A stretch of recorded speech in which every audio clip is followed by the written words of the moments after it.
And President Trump is threatening a 200% tariff on European wine, champagne, and other alcohol. He says he'll impose that if the European Union goes forward with a tariff on American whiskey. Meanwhile, Canada's new retaliatory tariffs on U.S. goods went into effect at midnight. Let's bring in business reporter Alexis Christoforous for more on that.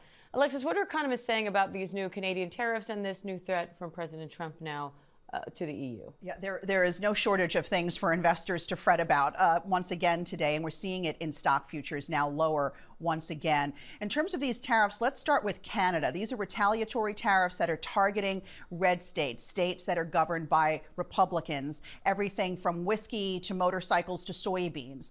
The issue there is while they might not directly impact U.S. consumers, they can down the road if the tariffs are in place long enough, because those U.S. companies, their businesses will start to suffer. They may have to lay off workers. They may have to raise prices on U.S. consumers to make up for the loss in their exports. And then, of course, 200% tariffs against EU's alcohol, beer, just adding to the worry that these tariffs are going to implode inflation as we move forward. Now, a new inflation report just out shows U.S. wholesale prices were unchanged in February.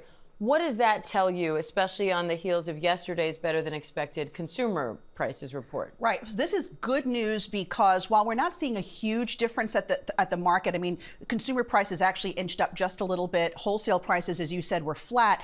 The hope is that those wholesale prices would trickle down to consumers. We're not seeing that right now and probably won't for a while because so many businesses have taken a hit because of the inflation. They're not running to pass any kind of savings off to the consumer.